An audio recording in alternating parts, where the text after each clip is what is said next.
abantu besifazane baningi kakhulu ngeke ngibaqede ngisho ngazama usajola izancinza phezulu kwalo 5 phezulu kwalo 4 uzakhona izancinza. Let me tell you something.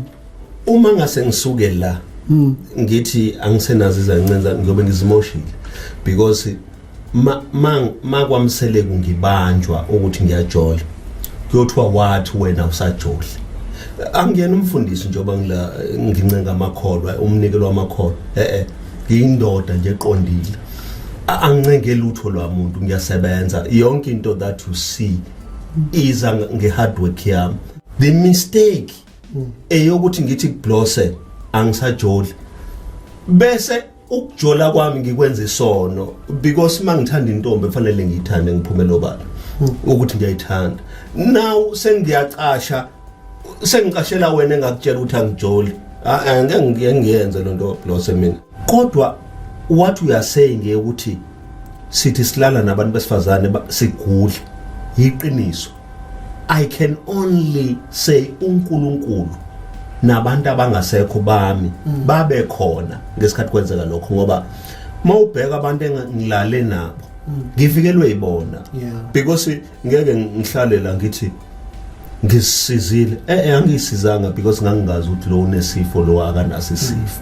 So somehow ba protect umbono wabo because lo mbono lo ngabe ufile iyeka manje ukuthi sekunamadoda amaningi after lo mbono but uyabona ukuthi umbono kwakufanele usavewe uvikele. So bavikela umbono wabo bona base beyangisave kulabantu but akubona bonke abantu ababalenhlanga no.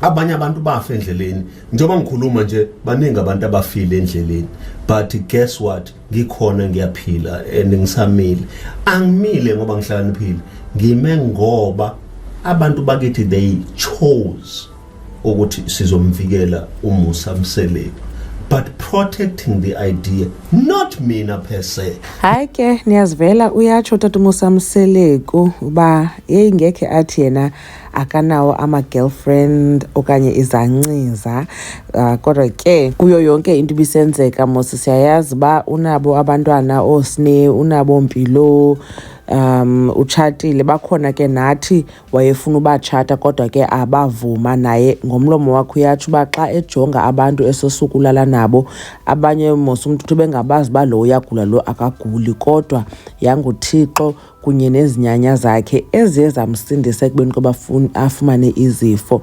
Now esa statement ke singayingxaki kakhulu because omnye umuntu angayimamela lanto naye azixela ba akazusebenzisa izikhuseli kodwa ke abenethemba lobuThixo namanyanga azamkhusela kulonto leyo.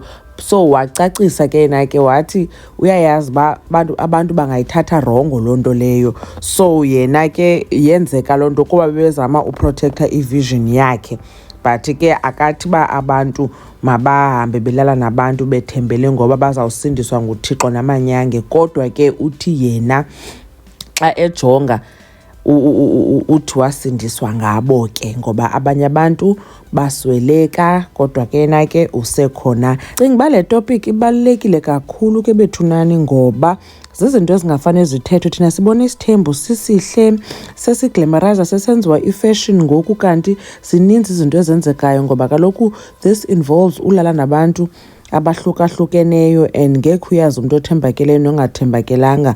Just ngoku kwizingane zesithembu besandokuva ngoVuyokazi Ncweni echaza unyana katata uMusa Mseleko kumpumelelo ba ebenesifo sangaphantsi kwafuneka ahambe ayotreatwa kunye noTirelo engamxelelanga yena ke waxelelwa ke nguTirelo. So zizinto ezenzekayo eze and kubalekile basithethe ngazo. Khanitsho ke nani banecinga ntoni ngalento ethethwa ngutata uMusa Mseleko? Mam Gobhozi uyabulela kakhulu ngokuthi nibukele le video ndanibona kwivideo elandelayo.